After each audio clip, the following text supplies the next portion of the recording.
What's going on, everybody? Welcome in to what is normally your Tuesday edition of the Dream Stream here at FTN Daily. No.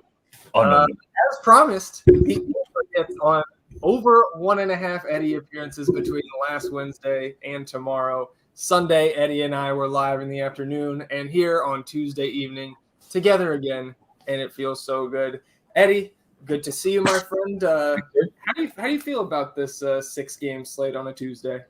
I like it. There's a couple interesting situations here that are going to evolve closer to lock that give us some advantage.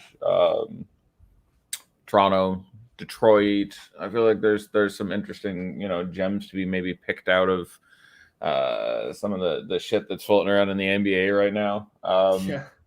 It's a tricky time. I understand people who are frustrated, the overly frenetic pace of the league. You obviously have COVID ripping things up. You have Draymond ceremonial starts. I certainly understand people's consternation, but over the long term, if you're playing close attention and using late swap to your advantage and doing all the things you should do, I've always been a fan of more chaos is better. I think it's incredibly predictable, so I think the less chaos there is, you're just all paying the rake and hoping to get lucky. I think the more shit gets weird, the more you pay attention to other things that are going on. I like it when shit's on fire, so I certainly sympathize with people who do not. I'm sure we will get something between now and, let's say, the 8 p.m. games starting on this slate that will open up some more value. But as it stands now, this is the oddity of a slate compared to what we've had over the last month. But this is more like normal NBA, pre-COVID NBA on a Tuesday here. So no show preceding us today at FTN Daily. Oh, got a little extra work to do then. Yeah, so we'll go game by game here, but I'm sure we'll dovetail around as you and I tend to do on these streams. But it's nice because we don't want to give away too much of the content of the rankings on the free stream, but we do slip a few nuggets in here and there. We'll get to the nuggets in the late night hammer, but the only 10 in the DraftKings ranks right now is in this first game. So let's jump in to the Thunder and the Wizards going down in DC tonight, and maybe the biggest news on the slate, I guess you could argue between that and the Toronto news that just dropped, but Bradley Beal out tonight for the Wizards. So as this team continues to get healthier, they just keep 2 steps forward, 1 step back. Eventually, all the Wizards will be there. Thomas Bryant coming back tomorrow, making his return. But this, I guess let's stop beating around the bush. Spencer Dinwiddie, 6K. On DraftKings, I believe 1.4x on our sponsor, SuperDraft. He's the top play for me on the slate. And I think I've seen around the industry he's projecting well, but not as highly as he should. This is a guy who has averaged 50 fantasy points, I believe, in the 6-game sample size that we have now, specifically on DraftKings. 51 and a quarter, 30. 53 3/4, 52 1/4, 49 1/4, 57 1/2. Those being the 6 DraftKings point outputs for Dinwiddie without Beal this year. So I guess starting there, Eddie, how are we looking for this first game? An island game too to kick off the slate. Yeah, it's all we have to start going on for this slate is just this one game at lock, which certainly changes the atmosphere a little bit. Yes, I have him as the best play on the slate pretty clearly by any sort of dollars and cents reckoning of what's going on. And I do think he is underowned. And by underowned, I mean slightly more than 50%. I would probably have more with what we are looking at right now. The matchup, I think, is still above average. He'll spend a little time in the torture chamber. But as you mentioned, the game log watching certainly looks good. But additionally, it simply makes sense if you watch the Wizards play basketball, and if you haven't had that treasure, it's an interesting team to watch hoop. But I had him. You and I both noticed that around the industry, he appears to be underprojected. Not counting any extra sauce, not game log watching, not looking at any of that. If you just look at playing the Thunder, and they did play once previously this year. And then just remove Beal, I would end up with him around 41 1/4, plugging in some other defensive matchup standards, a couple other things. I ended up with him slightly over 44 fantasy points.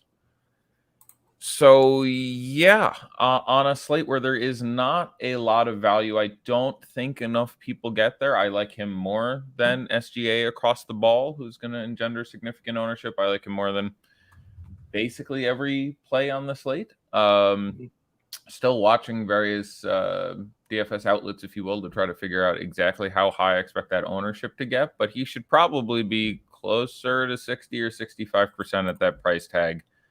I would go really heavy on Spencer Dinwiddie.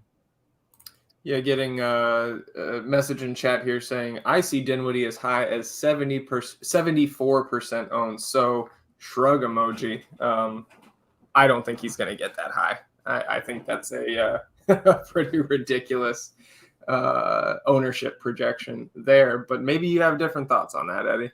Well, I'm not confident right now at exactly where I expect that ownership to land. It is going to be a majority of teams, a plurality of teams that have some Spencer. I do think 74 would surprise me, but I'll keep digging on that number. But that's not wild.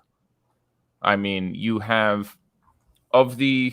we don't have any incredible value plays, which sort of dilutes the value of Nikola Jokic, the second most statistically superlative guy in the slate after Spencer Dinwiddie right now, and at a stocked position where I think there are a lot of other places we can go. Shout out to you, and I guess by extension me. I thought we did a really good job on Sunday as an example of, like, I wanted to play Nurkic and Wood instead of Jokic, and then play Luka, and if not Luka, play LeBron over Jokic. And that ended up being the way to go on our last show. And it wouldn't shock me, especially, dealing with the lack of value here, if that's, again, not a similar idea. Now, this is a better matchup than that one was. I had Jokic sitting for, I think, half a fantasy point less on Sunday than I have him for today. Still looks like a very solid spot for him. But when you start dealing with the absence of value, getting away from that, like, there's a really, whenever you spend that much of your salary on one player, you're commensurately deciding not to spend it on any number of other players and to have to play more value. And when the value is, as it currently sits, a little specious, everyone have a drink. Have a sip. Yeah. So Dinwiddie for me, far and away the best play of the slate. 74% would surprise me, but I will do some more digging and start pulling up the people who I think push the most ownership there. But by far from the only player in this game of whom we have interest. They're going back to Corey Kisper for the start. So he becomes a viable value play. You're tending to get high 20s in minutes from him, projects for somewhere around 17 to 19 fantasy points, but that's perfectly tolerable in a very decent matchup. So you can certainly get there. I am less worried about Kyle Kuzma than others. I'm not the world's biggest Kyle Kuzma fan. Again, you're not going to get those, I think it was 22 rebound performances over the weekend. I don't think we're going to see that again anytime soon. But in this spot against a team that's really struggled to guard players of his ilk, getting more time at center with Bryant not returning today, this will be one of the last times, if you're a big Kyle Kuzma fan, if you wanted to go there tonight, I still think there's a reasonable upside there. And I don't think he ends up being... Oh, God. I guess we're going to have to get on the board. I am not excited about Kyle Kuzma tonight. I mean, in general, I'm not excited about Kyle Kuzma. Neither am I. He's one of the more overrated players in the league. But talk to me about what you expect for Kuzma. I mean, he's been fantastic from a fantasy and a real-life basketball, probably more than fantasy. Like, he's paying off for the Wizards right now. Maybe not so much in the win column, right? Barely beat Orlando, lost to Chicago, lost to Houston 3 games ago, but 8.4 price tag. Eddie, I'm worried about Trez Harrell coming back. Rui Hachimura also going to get 15 to 16 minutes again. I just don't think there's as much usage for Kyle Kuzma with those two guys back as there has been without them. And obviously, Rui's short amount of time in the last game did not deter Kyle Kuzma from his massive 27.22 rebound performance. Kyle Kuzma, I can say with confidence, never going to get more than 22 rebounds again in his career. Yes. So I think there's going to be more of the field going to Kuzma now because Beal is out, and I didn't have any interest to start, and now that it's elevated, the ownership should be elevated. I'm running the opposite direction. Yeah, I don't hate it. You're correct with the minutes fracturing, and this has been a team where we've been talking about the crowded front court for a while. He should still get some center minutes, which does a lot for me. Like when we get across the ball, this is a Washington team that has been giving it up so sweet to centers for a whole lot of this year. So JRE getting the start again across the ball at center, I actually don't hate that as sort of a low-owned value play. Yeah, I agree. So my last projection for Kuzma, just to in the sake of full transparency. You think he gets center minutes with? Is it just because of the matchup on the other side of the ball, rather than because I don't think he does with Trez and Rui. I have him getting 6. Okay. It's a question as to how much they put on Trez. There's also they are on the front end of a back-to-back. One of 2 teams on the slate that play again tomorrow night. Pistons the only team that played last night and tonight, I think. Yep. But I will say greater than 0 center minutes. But I haven't projected for a touch greater than 40 fantasy points. So if you want to take a bet on that, I'll take over 40 fantasy points for Kyle Kuzma tonight. If you want. I got him at 39. Well, see there, you should take the under then. But so I have him for 40 and a quarter. In my context was, Dinwiddie is the best play on the team by a mile. Is there anywhere else we can go other than Kisper as a unexciting low ceiling sort of value play there? And I'm like, I think you can get back to Kuzma. Yeah, I think he ends up at 8-10% owned. I'm okay with that. Was where I was getting. I'm not advocating him as like being over the field, but I think there are enough pieces there still, and them keeping Tom Bryant out an additional day. Yeah, I guess Kisper was the other guy I was going to ask you about. I think, the guard forward eligibility, he's not going to break the slate, but high teens in DK points, I think, is your expectation here at 3-4 on this slate. That's acceptable. And if he goes out there and bangs 4 threes, he's probably going to get you into the mid-20s, in which case you're probably going to be ecstatic with that. So I think I would have some shares of Kisper. I also think taking a shot or 2 on Trez, on a night where there's not a ton of centers, as we've seen a lot over the past couple of weeks, 4-7 against the Thunder. I like that a good bit. Yeah, I'm fine with all that. No real take there. If you go back and look at we talk about Dinwiddie without Beal, but if you look at Kuzma without Beal, has not converted as many shots, but the usage is up a full 5%. And so that's another reason that I was more comfortable going there. And especially Kisper being more of a low usage option than some of the people who filled in with Bill earlier. The math still makes enough sense for me that if I randomly saw 50 fantasy points out of Kuzma night, I wouldn't be surprised again.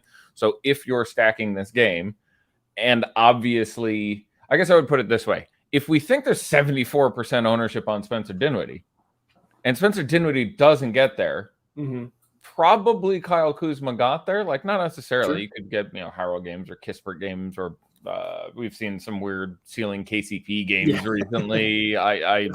Those things are possible, but for all those reasons, I would be at or even slightly over the field on Kuzma because of the leverage, because of the usage, because of the lack of Tom Bryant. But that's a lot of time for a guy that certainly isn't making my socks roll completely up and down. How about the other side of this game? Because I want to see his outfit here. I think he came in. Oh yeah, it's like the Matrix. Where's the GIMP? Yeah. Him sleeping. Well, get him up. Dude, Shazam, what did look at the heels on the shoes too. Am I wrong that there's a little extra lift on those shoes? Those don't look like shoes you could ball in. It looks like it, right? Those are I have owned leather pants. A little lift in the shoes there. Those are leather pants. Does he have a large left man boob? I have so many questions about this picture. I'm trying to find what Shazam said earlier. It had me rolling. He said that Kuzma dresses like a streetwear grandma. I thought that was pretty funny. That's strong. The other day I was sitting here, is my hand around here? I was sitting here wearing my beanie and talking about stuff, and my daughter walked downstairs and went, "You look like a botched M&M." Just I thought the use of the word botched. Freshie says he rated Missy Elliott's 90s video. Oh, very nice. Very nice. Yeah. Can't stop the rain. That's extremely well done. Oh, man. That's extremely well done. So, yeah, Washington, I don't have a take. I would not, on a small slate like this, have an issue if someone locked Dinwiddie. We're not at the point where I could recommend it, but and I will try to get a better ownership number as I futz around as we get closer to lock. But if there's a chance he's only, let's say, 55% owned, that number should probably be higher. He is right now, in a numerary sense, the superlative play on the slate. And I just think he's under projected around. You and I both have him up towards the mid 40s. Some sites have him in the 30s. Mm-hmm. That's just a bad number. And there's not a lot of bad numbers in NBA projection. So I try to call him out when I see him. So Dinwiddie, like Kuzma, I like more than you. You don't want my bet again? I will take over 40 fantasy points if you have him at 39. I don't want it. I don't want it. I worked so hard, Eddie, to get it cowardice. back to even. Your cowardice. So you're wow, Jesus Christ, your family will be aiming to speak of you at future gatherings around the fire. Anywhere else we want to go here? Can I talk you into some Dan Gafford at 6-2 or some Howell Neto at 3-3? Or do we got anything else we want to do on Washington? Or can we look across the ball at the Thunder of Oklahoma City? I definitely can't Dan Gafford with Trez back at the elevated price. Like if he was down where we've seen him at the like near 5K, it would be more of a conversation for me. And I think with Neto, like it's fine, but I think I'd rather, if I'm going to take shots down there, I think I'd go to the other side of the ball here and look at a Basley 3.8, a JRE 3.7. I feel a little bit more confident in those guys and their fantasy upside than Neto. But how about those guys? And how about a SGA at 7.6? Like I have some interest there. It's hard not to. Yeah. I mean, this is a guy who was rightfully, I think, a 9K player just like 5 games ago. Yeah. And just a couple bad games, like obviously OKC going into almost any night can get blown out by 30, and they've done so, lost by 30 to Minnesota. And then the close game, only scoring 95 points against Denver 2 nights ago. He's just a better player than this. And at 7.6, I think I like him a lot, especially in tournaments. I think that's a good way to kind of run back your Washington exposure. I don't know. This ends up being another very interesting ownership question. Like I have, let me pull up the ownership pretty extensively. I have Shai Gilgeous-Alexander at 27%. Okay. Now this is a tricky number and likely could be used to correlate with my original 53% on Dinwiddie as collectively 80%, because again, only game at lock. They're both, I believe, on DraftKings point guard only. So yes, there is going to be some zero-sum ownership when it comes to these two players. But matchup, obviously, above average. And, I mean, the issue is the volume has sort of started to sneak away from him a little bit. He has not exceeded 30 fantasy points in 3 consecutive games. Now, we have seen everything this year from triple-doubles to 60-point games. Like, there is all kinds of upside there.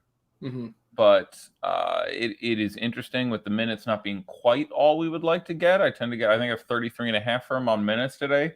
That's not super exciting. You can get extra shot volume coming out of all the guys from, Wiggins occasionally, or Mann, or Basley, or JRE, or Dort. I think like he should be 20 or 25% on. That feels right to me. He's obviously in very bad form. Mm-hmm. But this matchup is exceptional. I might rather go with your guy at even lower ownership. Do you think you can get to Jay Giddey? Yeah, you can. 6,900 is a very nice price, and it's not too expensive for a guy like Giddey. I just see more upside in this matchup with everybody pretty much healthy. Like Kenrich is out. Roby is out. Roby obviously less important in terms of the rotation here. I'd rather spend the 700 to get up to SGA, and looking at Kyle's ownership projections which were just updated. It looks like 19% for SGA and 17 for Giddey. So if they did come down that close, I would 100% rather spend up on SGA if I could. Yeah, I will disagree that Sure. I will disagree with him there. I think there will be a greater than 2% differential between those two players. Sure. I think they're going to be like 10 points disparate. So that's okay. Make a note on the board. Well, let's put that on the board because I'll ride with Kyle there. I'll say it's what's the line here? We'll get this right at lock. I love it. The line as to the ownership between these two players. Yeah. Like so, I'll most likely. We're betting on the differential of player ownership. This is a new one. We'll switch it up. This is tough. Kyle's on 2. Yes. I will give you 7. Yeah, I'll take it. Closer than 7. I'll say greater than 7 disparity with SGA owned more than Giddey.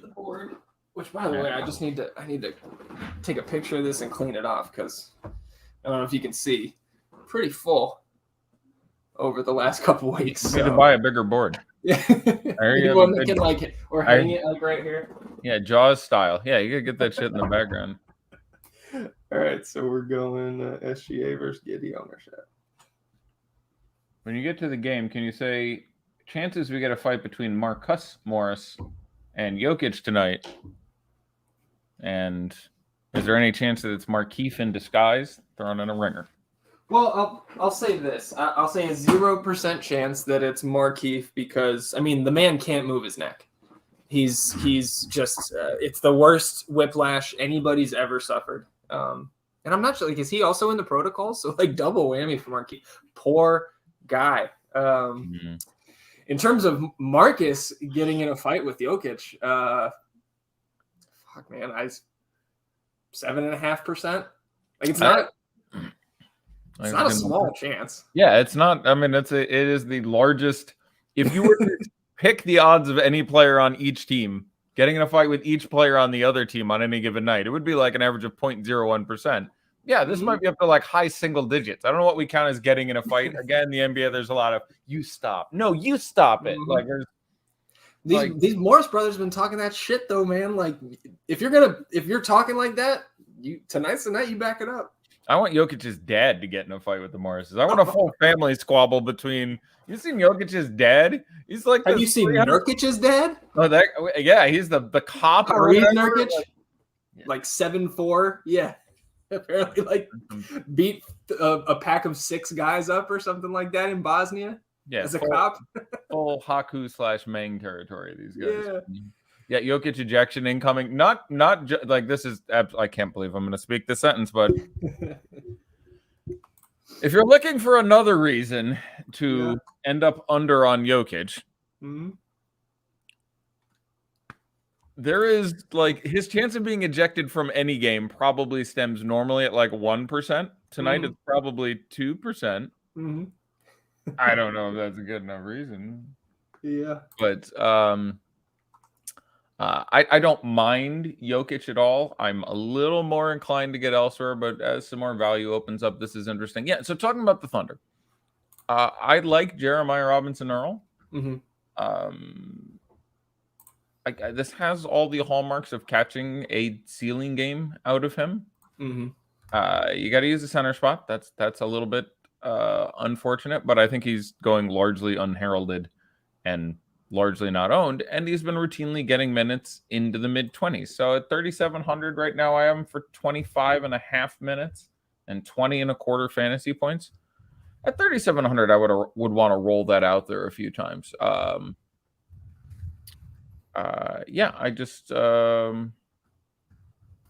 see myself getting there than I think most people do. Again, just a spot in which I would want to get moderately over the field on JRE. What you think? I mean, Kenrich Williams being out and Isaiah Roby, as you mentioned, still being out has obviously solidified that time. So, for more traditional centers and stuff, I like getting the JRE tonight and also, by the way, power forward eligible. actually. Yes, which is a big thing. Which is a really big thing. So that's another reason. Like you can value stack with Juan Toscano Anderson if you want to pull that. Although we do have all of those. You saw Juan T center only now on DraftKings. I did. Yeah, that's tough. Curious, but yeah. I think JRE is the guy I'm leaving this game with the most ownership from the Thunder for sure. Especially with him getting started at the 5 instead of the 4 like he has been. Like he's not brilliant for me. I don't want to oversell it, but I think their field is on 8% or 10, maybe 11, somewhere in there. Like I don't think he gets much beyond that. Kyle's what? Kyle's got 10. 10? So I would be double that if I was running. I would 20. be about double that. Yeah. Okay. So we're in the same boat there. If I'm concerned at all about my SGA bet, it's the fact that he is point guard only. So if you're playing him and Dinwiddie, who we expect to be in a plurality of entries, you're already locking your guard spot at lock. But it's not a bad game to stack. This was an ugly game the first time they played. I want to say they scored 200 points. Like I recall fugly game. Someone can look this up for me, but I recall vaguely the first game and being like, ugh, like it was pretty brutal to watch. Outside of that, not a ton of love here. I think Dort is cheap enough. Again, you can go there. Not a strong, like his shot has fallen off really significantly, a la Scotty Barnes, a la some other guys who are not supposed to be great shooters and have sort of had that regression hit pretty hard. But did you say sorry to interrupt? Did you say 200 points in that first game? Total points? I think you just said that kind of in passing a minute ago. Yeah, it was 200 total points in that game. 101.99 on the nose. Yeah. Yeah, that was bullshit. I didn't mean like accurate, but I meant just I remember watching it struggle out to a very moderate game. If Zvi starts, so you say if Zvi starts, you would love him. He would be the best value if not it's extremely sketchy. I love him, and I don't want him to start. Really? Okay, yeah, so I guess let me explain. I think he's going to get the time anyway, and I'd rather have him at 7% than 32. Like, I really like Zvi. I'm right with you, but I don't want him to start. They can't not play him. Like, who's there? He absolutely can. All right, and he has been. Is Yuta around? He is. He's back. Yeah, that's annoying. Yeah. They can Yuta. God damn. All right. So I'm going to have to dig a little deeper into this. But if you look at if you take Gary Trent Jr. and Scotty Barnes off the court, do you know what player on the Raptors gets the highest usage boost? If I take Gary Trent off? If you take off Gary Trent Jr. and Scotty Barnes. I don't off the top of my head. My guess would probably be Pascal. Nope, it's V. Okay. In reasonably significant time. It's V, then Fred, then Yuta, oddly enough, by the way. So like I'm gonna keep my ear to the ground there, but I would kind of, yes, it'll be a less certain play. But again, we're like, how many of these value plays do we have that have real ceiling? The matchup is not great, but I don't think the matchup is shit, let me be clear. But I don't think they go super big. I think it's a little more likely you get the 29 minutes of Svi as opposed to the 12. But it's definitely a little dicey. Landry Shamet, as expected. Gary Payton II, and as expected. Yeah, that's all right. I think for me, the only person I would consider, and I probably wouldn't get to any if I was running my 20 lineups, would be Precious off the bench because he's likely going to split 48 with Kim Birch. We saw last game. Precious got extended time because Birch was in foul trouble. Yep. But man, like we talked about on Sunday, how Nick Nurse is just like not playing anybody else besides his starters. Like we went through like I think the 4 guys he brought off the bench when they went small on last Friday. It was like all big guys, all front court players.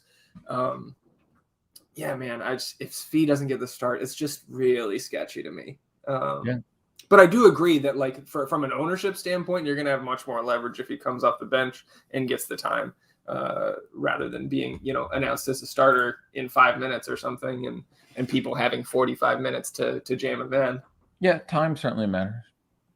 What about if Banton gets the start? Warriors starting Toscano Anderson next to Looney, which is not surprising. They're playing Memphis, who are enormous, so you see a lot of teams beefing the hell up. Yeah, it's going to shift. JTA will go to the 5, and Otto will go to the 4 pretty soon into that game, in my opinion. Yeah, that'll be first set of subs about 4.5. And you'll see Bielitsa too. Yeah, like that's the thing. You can go back and look at like we're bouncing all over the place, but that's honestly what we do. I think that's better than well, when there's not a show in front of us, it's more dangerous. There, I'm kind of like, I kind of want to make sure. Like, anyway,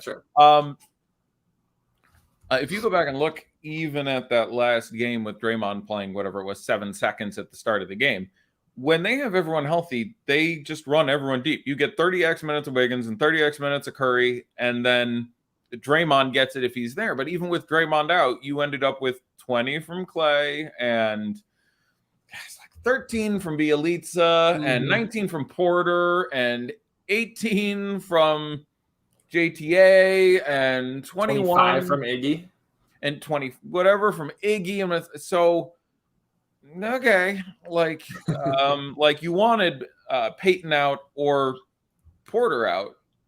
With those guys in, you can still, like, obviously there's still nothing wrong with min price JTA. Sure, you can get there. Though he's taking center spot only, I would probably rather make some other plays at this point. But I have him for 23 minutes, and I mean, it's the minimum. Let me see what I have JTA for. I do not wish to speak out of school. Like, he's fine. I think he may be a little over-owned by 14 or 15%. I have 23 minutes and 19 and a quarter fantasy points. That's very good for 3K. Center has a really significant opportunity cost. Jokic is obviously the highest projected player on the slate. There's a number of other guys with upside. I like Valanciunas quite a bit, actually. Like I have him as, I have him as my favorite Pelly relative to the others. I see a lot of people who are ambivalent between him and Ingram and so on. Valanciunas has a really good matchup, and the Minnesota exterior defense has improved in a lot of ways. And like I have him well better than Ingram, where I see other people have him roughly comparable or Ingram slightly higher. He's had a number of I'll pull up some head-to-heads, but he's had a number of ceiling games against Karl Anthony Towns. Though I think he got in foul trouble the last time they played this year. Give me a minute to pull all this down. Sure. Sure. Yeah, we got to talk about Big Zoo. All right. They last played. So they've played. This is actually the swan song of this matchup for this year. This is their fourth and final meeting between the Pelicans and Minnesota. In the third matchup, he did get in foul trouble. In fairness, he got in foul trouble in all 3 games. He had 5 personal fouls in all of those games, and that's a very relevant point to look at. As a matter of fact, this is pretty interesting. Here are the personal fouls for Jonas Valanciunas.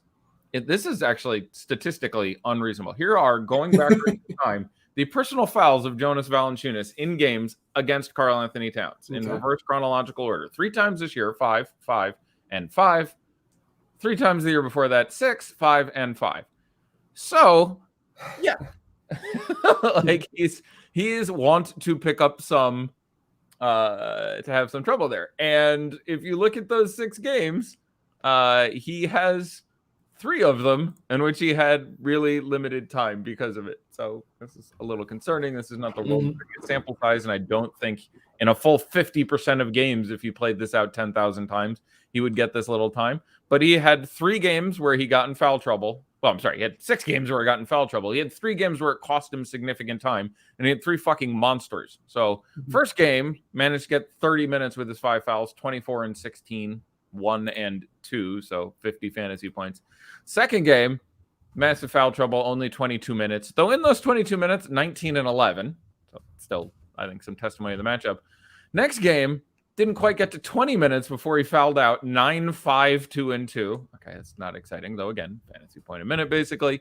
Game after that, 5 personal fouls, but managed to play 36 minutes. 20 and 17, 2 assists, 3 steals, and a block. This is really interesting. Game after that, 5 fouls, but managed to play 39 minutes. 22 and 23 with 3 assists and 2 blocks.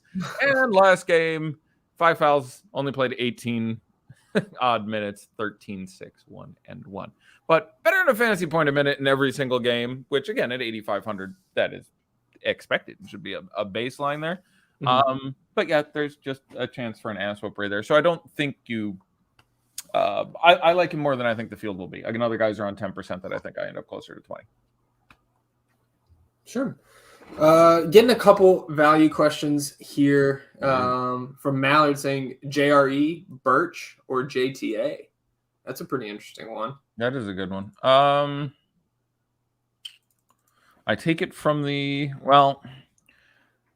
So, all right, how do I explain this? I think JRE is going to project very slightly as the worst of them point per dollar because they are 3 flat, 3-3, and 3-7. But he's also the only one who can play forward. I believe both Birch and JTA are center only. Again, if we're talking about DraftKings, so that's a really, relevant. Let me re-project myself some Raptors and then give you let me get actual concrete numbers here because I need to move those minutes around and figure out where I think Boucher fits. It's an important team for me. Toronto and Detroit are the two teams that I feel like somewhere in here is there going to be a really good piece of value that we're futzing around and not picking up. So pure points per dollar, I have them in ascending cost. I have JRE just a red conter, as they say, better than Kem Birch. I'm sorry, I got that backwards. I have JTA. This JTA JRE thing is just going to be trouble all night. But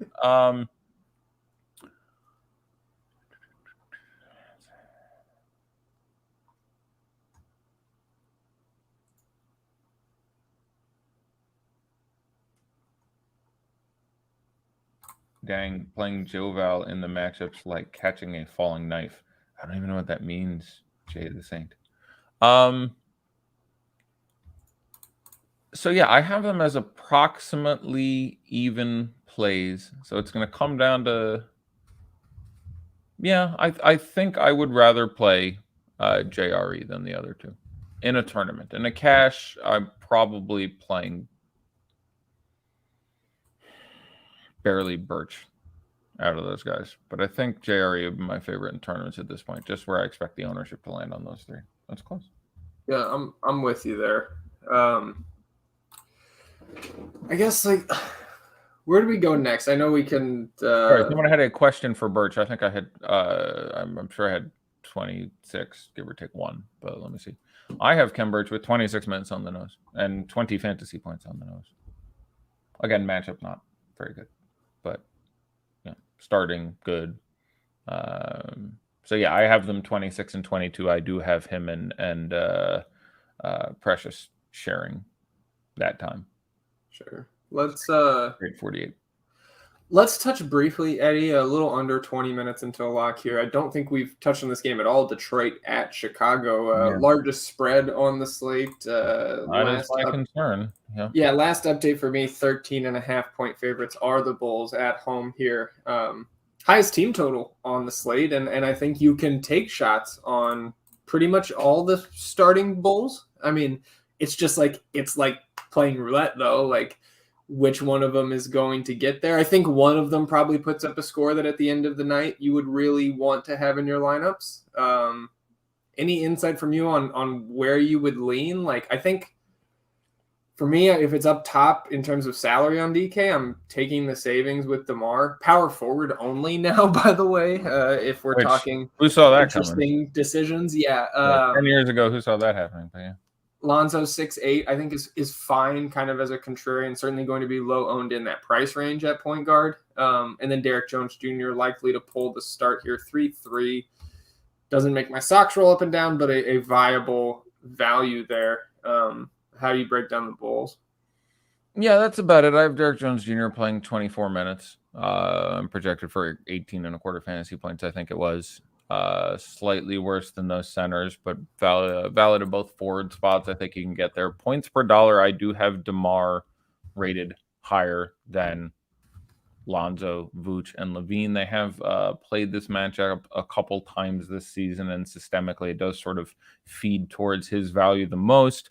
I would probably rank the studs DeMar, Vooch for me. I think can get over on Beef Stew pretty well.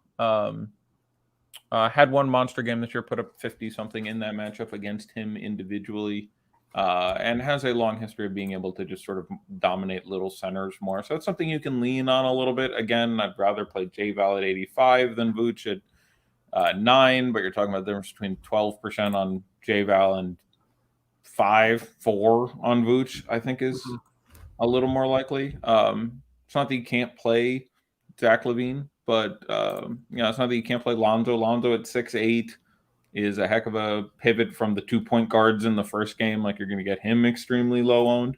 Yeah, not a ton to say on that side of the ball. Detroit's the one I find a little more interesting, and I'm curious where you come in here as far as Killian Hayes, Sabin Lee.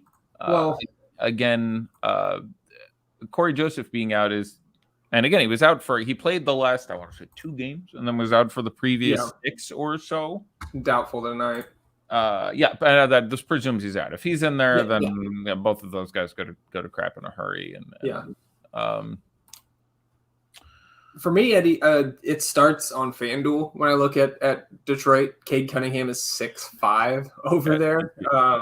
So has the shooting guard eligibility as well. So it's not like, you're going to get 90% Dinwiddie, Cade pairings there at point guard or something like you may have had if this was last year and there was no multi-position eligibility there. I think Cade is also fine at 7'8" on DK, but I think I'd rather, obviously on FanDuel, and then 1.45x on our sponsor SuperDraft is pretty nice as well. But really, like, Sabin Lee stands out to me on DK if Corey Joseph does end up out here. I thought you had him up at a 9.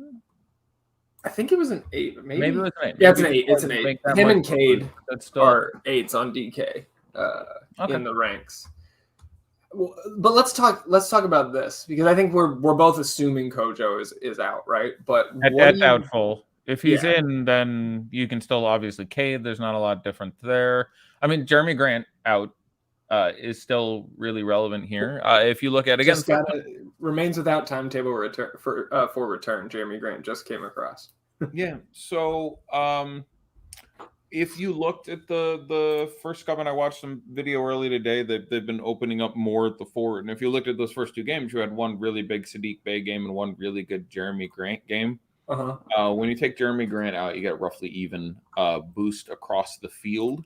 But that's a relevant sort of double boost here that I don't think is being entirely considered when you're looking at guys like Sabin Lee and Cade Cunningham and Trey Lyles. I think still remains in play here. So there's no windmill slams on this. There's no one on this team that I think I end up over 10 or 15%. But that's who I wanted to talk about, was Lyles versus Beastu, because obviously Lyles has been closing lately to the detriment of Isaiah Stewart's not just upside but production in general. And the production for Lyles has come up as a result. Surprising 2-game win streak here, especially with the 10-point win over Utah the other night. Utah not full strength, but still. That's their second 2-game win streak. They're literally like 1-2, lost 7. 1-2, lost 7, 1-2 or something is how they've been going. It's pretty interesting. Yeah. So I mean, do you think Lyles is going to get the majority of the minutes here again at the 5, especially with this team that runs relatively small? Yeah, I think with some of the issues Stu is, I have him for more minutes than Stu right now. I didn't want to go there necessarily, though I do have Stu seeing more Vooch because of how I had the rotations work out. But I have Lyles, I think 25.5, and Stewart with 23ish. Yeah, that's right. Let's answer a couple questions because some stuff is coming in here. I answered that. When you get to Pistons Bulls, who are your favorite GPPs? Bulls from the Bulls ranked as 8. We sort of went to that, but I would probably do DeMar then Vooch. You can always try some Kobe White stuff, but that's rough, and it's going to get rougher as they get healthier, and that price isn't too low. I don't think you can get there. I think you're basically on the stars. We had the one big game out of Dosunmu. I don't think that's likely to recur, though. You give yourself some blowout insurance. With that I know the night that he didn't have a big. I remember that. I remember you and I had a bet, and you only missed your line by 23 or something. Really close. Yeah, so that would sort of be my answer that there. I'll just move on there. How do you feel about slow-mo tonight? I think Steven Adams plays, which ends up by a couple translations limiting him more than you might expect. I still think he's fine. My last thing now has 27.5 minutes and 26.5 fantasy points. That's fine. He's up to 5K, so that's a solid number. Not thrilled with going against Golden State, but you can get to slow-mo. I think he's around 10-12% owned. I think that's around where he should be. Again, both forward positions. I don't have a strong slow-mo take matchup, not particularly good for him. JTA now starting. Is he an elite value play? He's a very, very good value play. Starting bumped my minute projection a couple when I reran this, so I moved him from 23 to 25. That got him over the expected 20 fantasy point threshold. So he dollars and cents now is a little bit better when it comes to Birch and JTE. So is he an elite value play? He's the best value play on the slate right now, I think, to me. I think at 3K flat and projecting for, I don't know what say you or Kyle have. I would think a common sense projection would have him at 21 to 23 fantasy points as a low and a high, maybe 20 to 22. Would be about where you'd end up. And for 3K flat, yeah, you got to eat your center position. That kind of sucks. But yes, I would say he's an elite value play. And I mean, everything is always in the context of a slate. I get a question a lot of people are like, and they're like, can you help me with this? I'm like, I really didn't watch today. And they're like, well, just tell me this one thing. And I'm like, I can never tell you one thing because JT only exists in the context of Kem Birch and Precious Achiuwa and Jeremiah Robinson Earl and all those other guys. So like he can't. So in the context of this slate, yes, he's probably dollars and cents the best value play on the slate, his position being the largest detraction there. And then strongly considering a Dinwiddie lock crazy. No, he's the best projected player on the slate. It's never going to be crazy to lock the best projected player on the slate. I would rather be over than under. And I think it's especially notable when I say that because I tend to be under the chalk guy. But again, I think he's just under projected in the field. D-double-J or Jeff Green? Yes. The question is to which of the J Greens on Denver will get the run tonight. There's some revenge. Give me my name is Jeff there. My name is Jeff. We will get there. Can you talk through the OG and Hart ranks? Matchups are good enough, but I'm having a hard time feeling comfortable with it, even if they pop hardcore in my opto runs. Yeah, I am not as high on Hart as the field. That's going to sound like I strongly dislike him, and that's certainly not the case. Maybe you're an 8 instead of a 9 there? I would have been on that cusp. I strongly would have thought about it. Again, this is not a slate where a lot of people project extremely well, which often makes me want to move away from the chalk. And I think Josh Hart ends up 25-30% owned. He's going to have, I think, a real number behind him. Now, he's small forward only, which is going to affect that a little bit. But 6,300, he projects for 35 fantasy points. That's a very solid number out of him. Which is, again, one of the reasons I like leaning on J-Val a little bit more if they go there a bit. But he's back. I don't find that ranking out of control. So that's where I would land on the Josh Hart. Again, he's I don't have a ton to add there. I have more faith in how Minnesota is acting defensively. I can see them.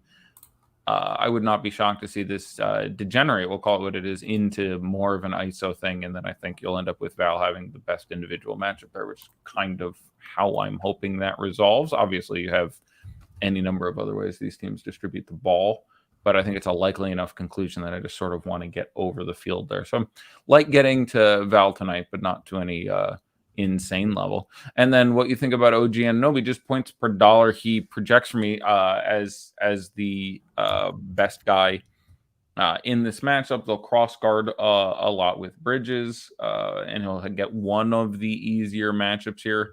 The minutes are obviously very secure. I have him for 37. He's only 6,300. He again can play both value positions. So you can play him next to Josh Hart, which you'll see in a fair 10%, 15% of lineups. Projects for a little bit less than Hart, which is why I think he's less owned than Hart, but similar minutes, similar production. I have Hart at 34.5 and Anunoby at 33 3/4 for the same position. Again, OG opens up the power forward spot for you. But I'm probably a little less on the field than both of those guys than other people are. They're both going to be significantly owned. I imagine I'd want to be a little bit less there. Herm, maybe I'm on an island here, but you have C projected pretty terribly low minutes. I don't expect him to play much. Well, that is obviously the concern. Like if I said I think Zvi is going to run out there and play 28, 29 minutes, and you'd want to not be like, I would have to, I'm still messing around with this, but and again, we're 6 minutes before lock, though not that game, obviously. Yuta being back and even picking up his 15 minutes, and even Banton could pick up some extra time. This is a team that obviously runs their starters into the ground. The emergence, if you will, of Chris Boucher, and by that I mean Nurse not actively hating him and him regularly getting into the mid-20s in minutes, definitely makes it a little weird. So I like him as a GPP play, not starting, assuming it comes out after 7 Eastern, which seems extremely likely. I think there's a chance that this game does degenerate pretty small, so I can see them giving him more time rather than stacking up. But yeah, his minutes have been all over the place. Like, I don't have his log in front of me, but the minutes literally over the last 10 days. He's played shit the last 3. There's literally like an 18, a 4, a 20. Then there's like a 29 and a 32 in there where, again, more people were out. And it's so it is a minutes query, to be sure. But, losing the combination of Barnes and Trent. I think we should talk about the rest of that team a little bit more there. I do have Anunoby marginally ranking as the best of them. It's difficult. I mean, Van Vliet at 9,600 obviously is going to get some significant defensive attention from a team that has a number of guys who can really aid them in that quest, if you will. Who do you think gets the matchup on Fred? Because I think if Toronto does start Svi, he might see McCall. But if you don't start Svi, then he's going to see Chris Paul, which isn't a good matchup in the first place. But I'm personally more concerned about a Bridges defensive assignment than I am Chris Paul for Fred. Yeah, I honestly think there's a decent chance that he gets Booker. Now, they have not – this is Toronto and Phoenix. They have not played this year. I watched the 2 games last year. I don't have anything. Lowry being out and the various changes in the team and the emergence of Barnes make it difficult to translate in any way. And you're going to have Shamet back in there who isn't going to play a ton. He's going to play. So you're going to get – there's going to be enough cross-guarding and weird time with you're going to have low 20s in minutes for Campaign. You're going to have low 20s in minutes for Landry Shamet out there as well. You're going to continue to see Jalen Smith playing the backup 4 mostly, and Elf Payton will crack the board. And there's enough stuff going there that it's difficult to over-worry that. But if Zvi started, I think he gets Booker, which is as good as you're going to do on this team. Like, you don't particularly they won't move Crowder up that far. You don't really want Paul or Bridges. So we jump to maybe a completely different. I know we'll come back to Toronto, I'm sure, when we get that starting lineup. Well, because we have the 1 game locking, I want to go into news, and I feel like maybe we should do questions. Sure. Well, so the question I want to bring up, and we weren't tagged in it, but I was kind of discussing with Herm a little bit his love for Reggie Jackson. I told him I like Reggie. I like Reggie a lot. I went back and forth. Really I went back and forth earlier this afternoon on, do I love him or do I just like him? Yeah. And man, like, to Herm's point, I'm sure you're thinking the same thing. Nobody's gonna go there, and he's 5'8". Like, he's 5'8". He's played garbage. Denver, especially with their modern defensive issues, are giving up all sorts of sweetness to point guards, and he is also point guard only. So his ownership is further diluted by the fact that there's so much Dinwiddie at point guard only, and a lot of Shai Gilgeous-Alexander, in my opinion, into the 20s at point guard only. I like Reggie quite a bit. Yeah, I mean, let me double check his ranking because I think I would have had a 9. I can't. Yeah, you and exactly. Herm convinced me. I was, again, if we had the ranks to 100, he probably would have been like an 87, 88 for me, something like that. So he gets the 9. Yeah, I'm with you there, Herm. I'm in lockstep with you there. Minute and a half, everybody. Interesting schedule night. We have 6 games, but that is the only one that's 2.5 hours after lock. So make sure you have a swappity-doo plan, because it's 7, 7:30, 8, 10:30. So have a plan.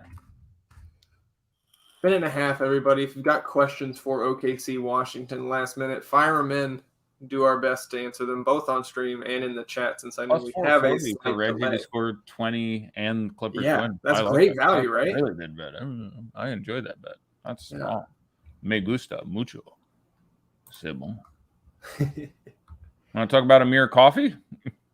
I guess we're like 30 seconds. Let me get. We can. I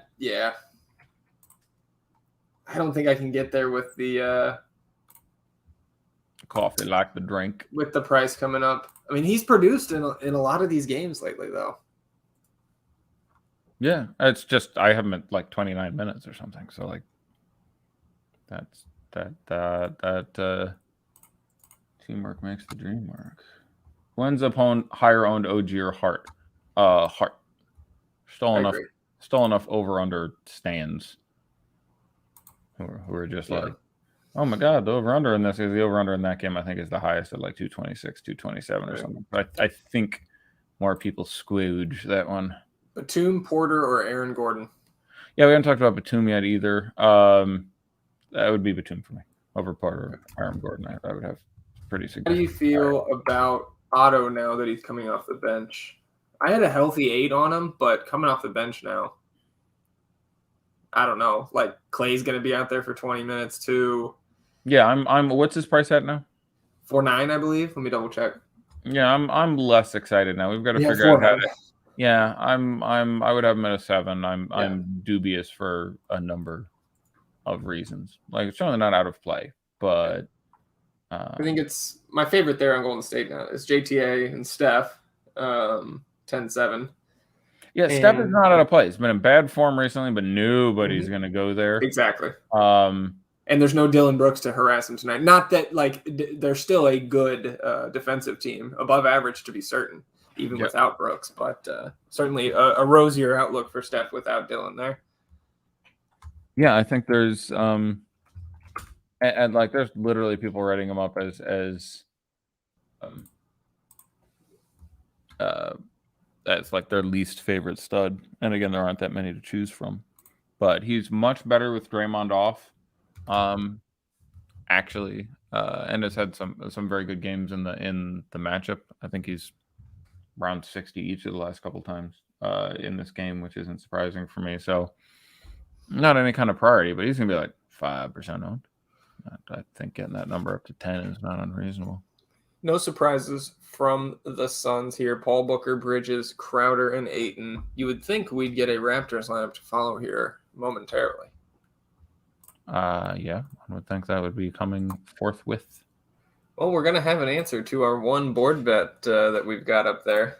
The new unique ownership bet between SGA and my boy Josh Giddey. Giddey. Yeah, I give you a very friendly line, I think. You did. You were very what it was 7%? I said 7. I said I thought they would be more than 7, which I thought was nice. But if he had them at 19 and 17, I think Shea gets over 20, and I don't think Giddey, because of Hart and Anunoby and those guys, I don't think Giddey gets more than. Like, it's gonna be close. But if you asked me to guess right now, I'd go with like probably bring SGA down because all the analytics. I'd go with like 22 and 14 or something like that. Like, I think gun to my head, I would still take the 7, but it's close. I felt like I was giving a little much there, but 2 is too close. I will give props to Kyle. He had 19 and 17. SGA is 19.4. But you will win the bet by 0.15. Giddey, 12.31%. Yeah. That's interesting. I mean, I like of a line set by you there. Top of my head, but yes, that worked out very lucky. It's 7.15. I gotta buy. Yeah. Okay. I'm not gonna lie. When I'm setting a line, I don't want to set it that close. If I'm that we didn't come back to this number. I do think Dinwiddie gets significantly owned. I will go all the way up to 60. I'll go 60 on Dinwiddie. I'll say Dinwiddie number 1, 60. Dinwiddie number 1, 65.7.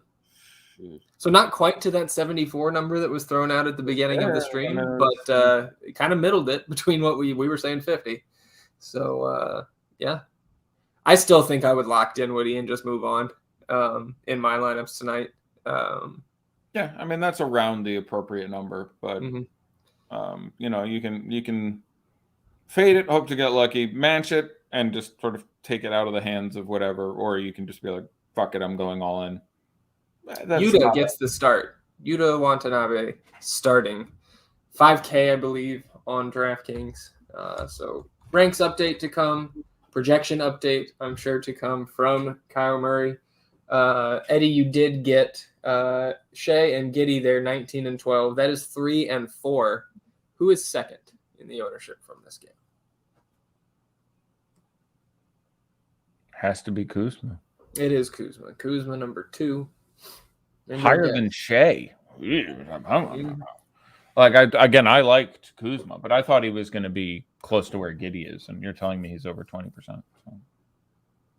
Yeah, he's 20.2, so he's just barely beat out SGA. Let's see. So Yuta, yeah, you can't do Yuta against Phoenix at 5K. Like Yuta's in this matchup is going to be I don't know, 0.7 to 0.75 expectancy, and I'm still only going to project him for 24 minutes. Yeah, I'm going to do some deep digging and take a look and see if I can get a better sense of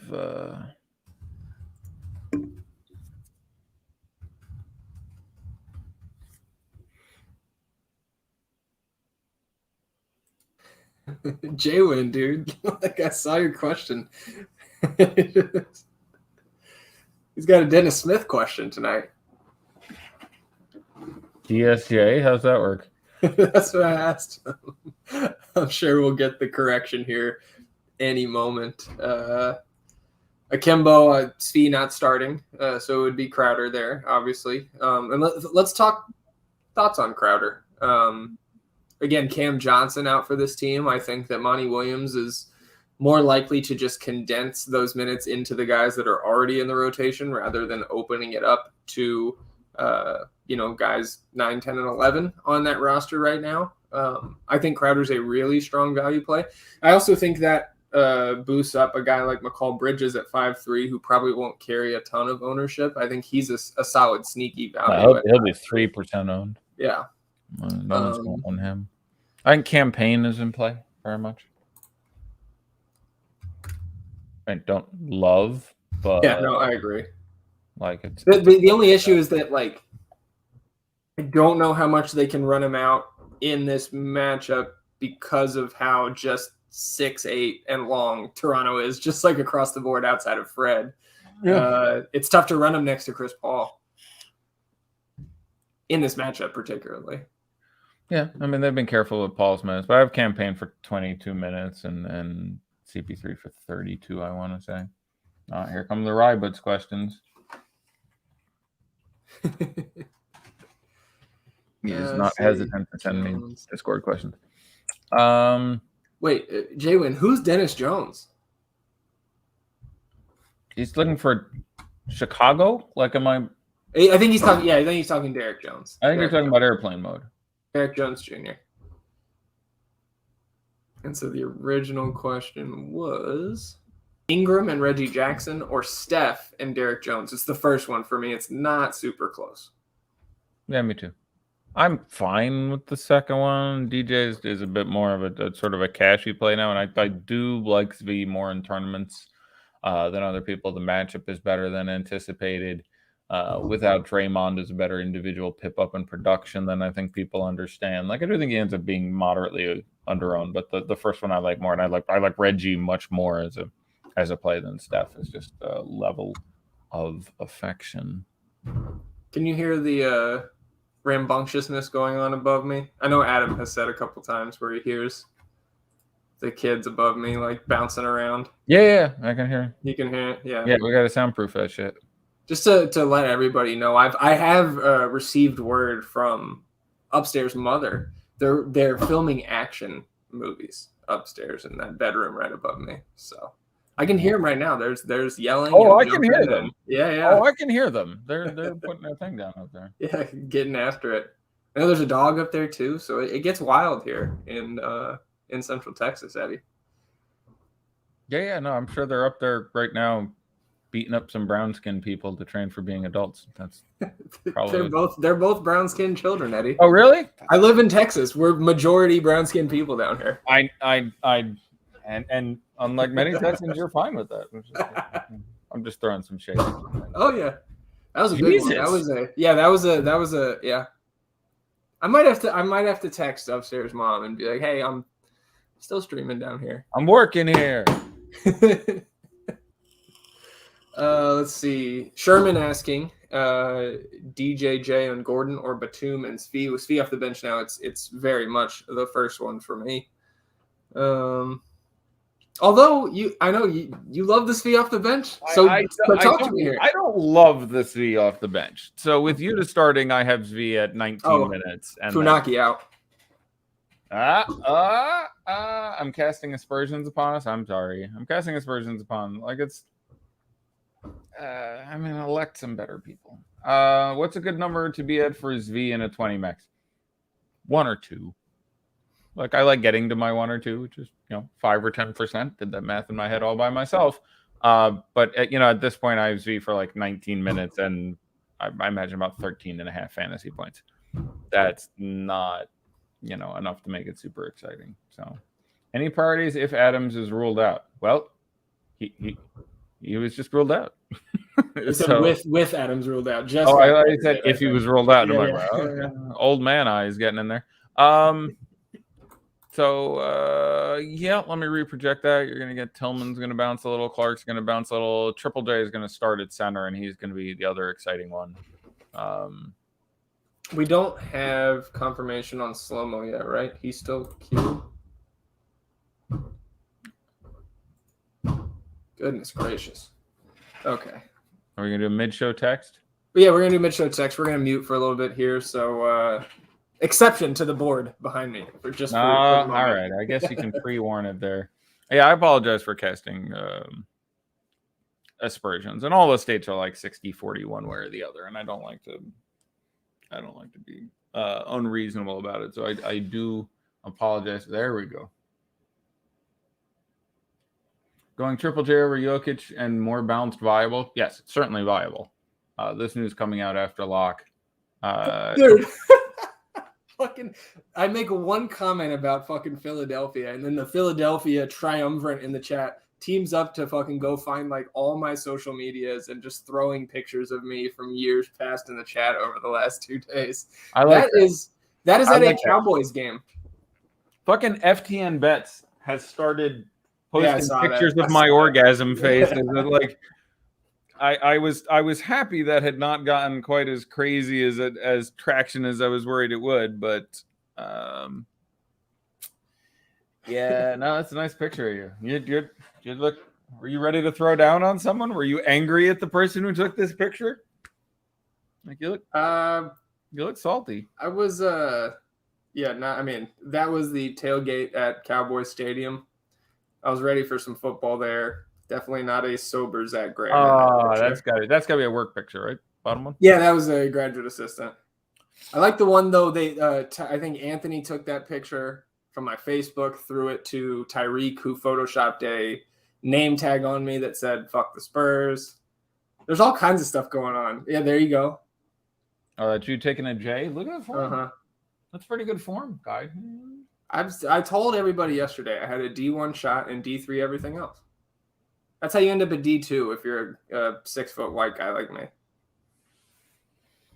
Yeah, I had a D1 court vision, and the Draymond of your time. That's what I've heard. I was never Jokic. On my best day, I was Marc Gasol. Okay. At 6'4". Like literally on my best, when I was playing my game really well, I played very similarly to Marc Gasol. Ball isn't going on the ground, could pass extremely well, would make a shot if I was open. Yeah. Like literally, like I had percentages that matched him. I was like, literally the difference between me and Marc Gasol is 9 inches. Insert joke here. Insert 9 inches here. But that was the exact same game. And again, if I was 9 inches taller, I'd have played in the NBA. But yeah, don't mess with Philly. I mean, Philly is, just remind the kids I'm working here. They come hard in Philly. Everyone in the crowd looking away. What at the picture of? That is true. There's something. No, I think that particular picture I think was at halftime of a game. You didn't get a ton, especially in conference play. You didn't get a ton of pictures of Zach Graham on the court. Sure. Yeah, I mean, if you're highlighting the shot, which, especially at this point in life, is all I really need if I'm going to step back onto a basketball court. Yeah, I'm 6'4" and a quarter. They're saying I'm 4 inches taller than you. You're 6'5", 6'1". Is that it? Yeah, I think certainly in basketball sneakers, I'm a little over 6'1", but 6 foot solid for sure. There you go. So yeah, I'm 3 or 4 inches taller. Mm-hmm. Nice. Which I'm sure, dude, when we finally get to meet in person at some point in the future, we'll take the. I don't know, becoming less likely. Yeah. Well. Yeah. We'll make it happen at some point. Hope so. Yeah, I'm gonna do a barnstorming tour. Yeah, I mean, I'll tell you this. I would prefer that I don't have to travel to fucking Ohio, but I will if that's what it comes to. You're welcome anytime. I'll be down in Texas at some point. That's fine. I'll go to Big D. I'll stop by. Yeah, I mean, we could have a pretty solid FTN meetup, I think, in DFW.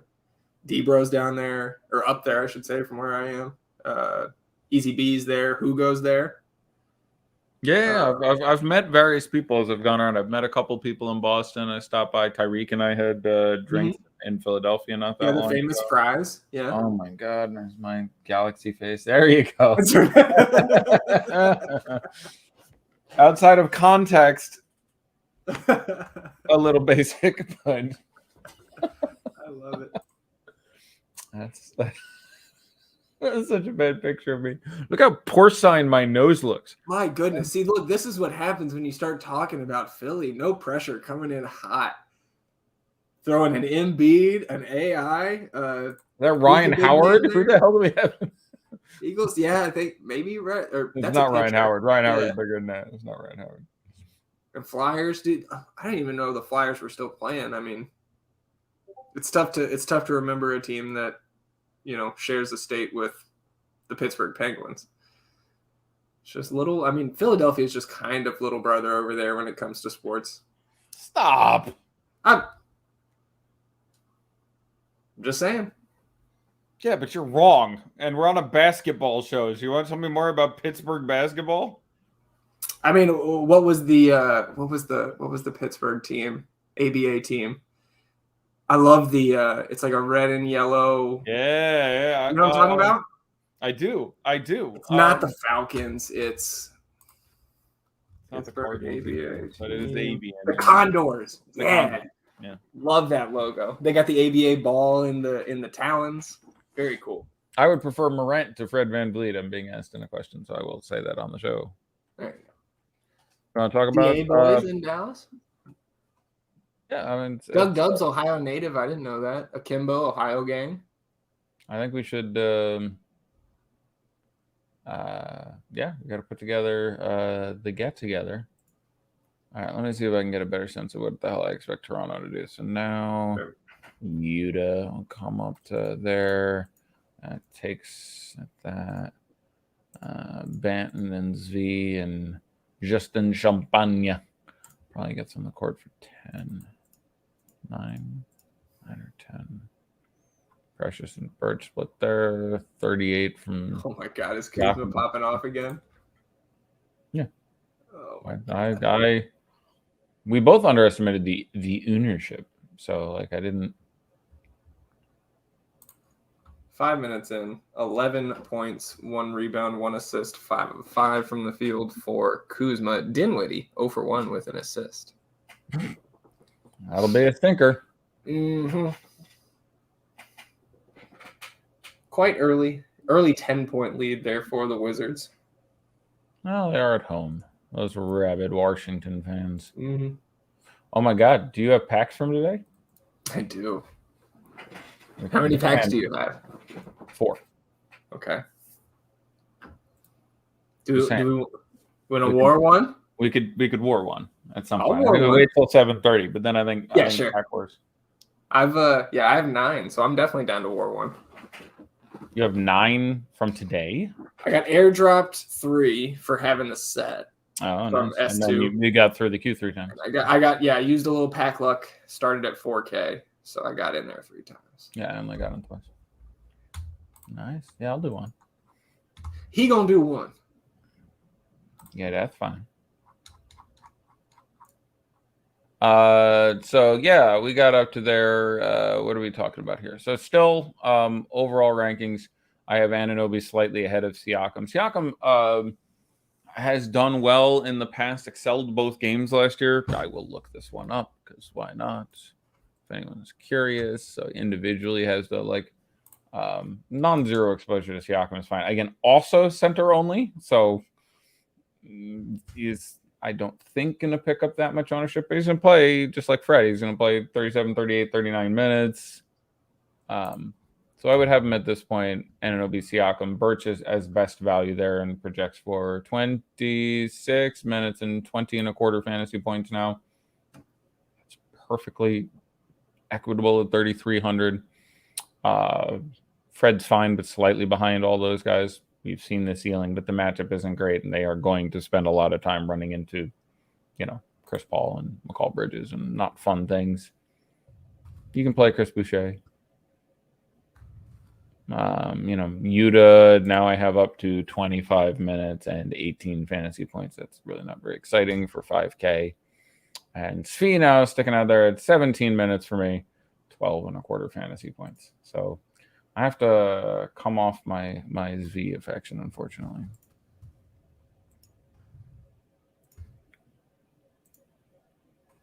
Did you unintentionally mute yourself? It got really quiet. No, I'm in chat. I'm looking at the. No, come on. I am dedicated to the cause now. We're at 14 days.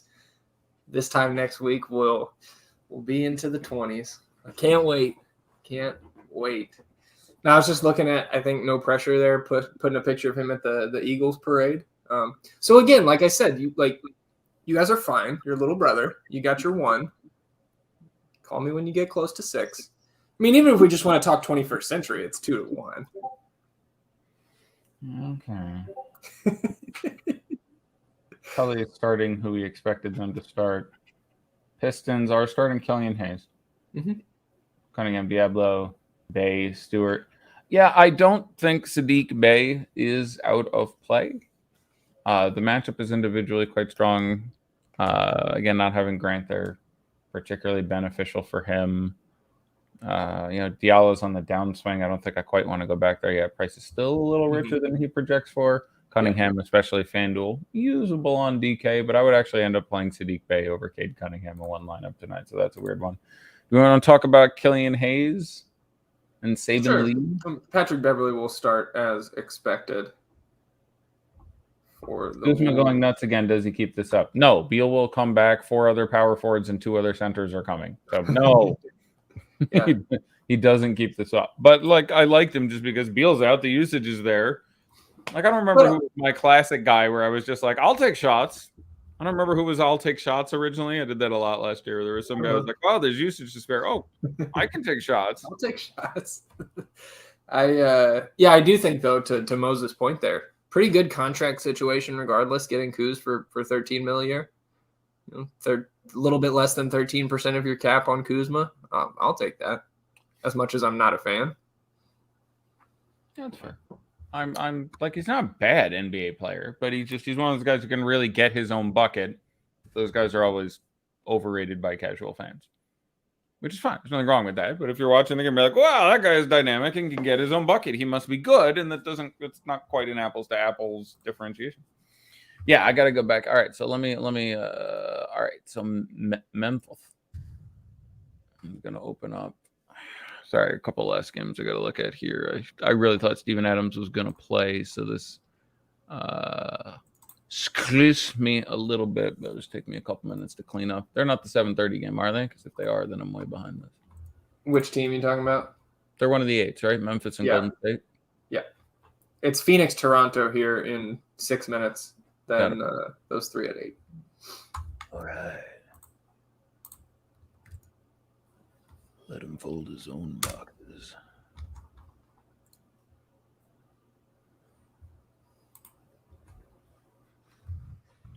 JRE with 0, by the way. No fantasy points for him. That is disappointing. I am not impressed. All right, so that moves Clark up to 24 minutes. Gets Jaren Jackson a note over 30. All right, so how small are we going to go? There's no Draymond. Looney will get up there. So they'll tie us times. Zaire Williams is going to get in the low 20s again. Tillman and Jackson will share most of the center. I still don't come up with anyone who rates so well as to be a priority. Kyle Anderson now gets better for me without Adams there. So I am now still basically ambivalent, but if you liked him before, you should like him a little more now. That's going to perk the minutes up a little bit for me, but I still have him for 28.5 and 26 3/4 now. For 5K, that's fine. Yeah, Morant is still my best play on the team, and then I get into a bunch of guys who are fine to play, where you have Kyle Anderson, Desmond Bane, Brandon Clark, Jaren Jackson Jr., John Conchar. Jaren Jackson Jr., there's obviously foul issues, but he has a very reasonable upside there, to be sure. And so that's why you Jaren Jackson. If you Jaren Jackson, it's he has a very big upside just getting in there and getting the start at center.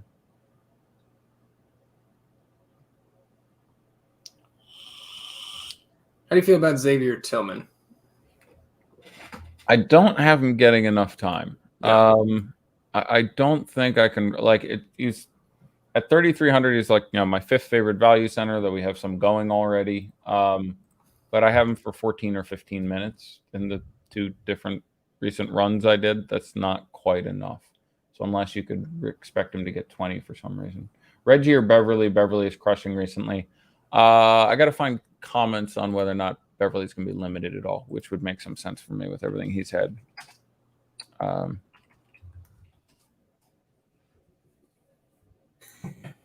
think No Pressure thinks that I'm a Cowboys fan. He's posting a lot of Cowboys slander in the chat. And let me tell you something, buddy. I'm all for it. I was being a Steelers fan in Texas. Don't like the Cowboys. Melton has a high ranking, someone mentions, and I didn't mention him right now. I didn't redo the Memphis rankings myself individually, especially since news. I don't have him getting enough time with how they're running this team right now to be worth it. I think he was on 18 to 20 minutes last game or something. I can't do it. It was back-to-back. He played 23 the night before. Right, but like even at 23, like for him to justify the 8 ranking, I would need to expect like 27 minutes out of him, or 20, maybe 25. You think that? I mean, I'm at 24. You think that? I think there's just a little bit of a boost because I see this game going small with no Adams. I think Looney's played off the court, and there's just I think you need more Melton out there than somebody like Tyus Jones in this matchup. I'll give you a board bet under 24 minutes for Melton, and I like Melton. Go 23.5. I'm taking under 23.5. Yeah. Yeah, I have him projected for somewhere between 22 and 23. So yeah, I'll take it. I'll take him under 23.30. Right. So for me, there's not quite enough minutes there. He's not by any means out of play. You can get there with random injuries. You can get there with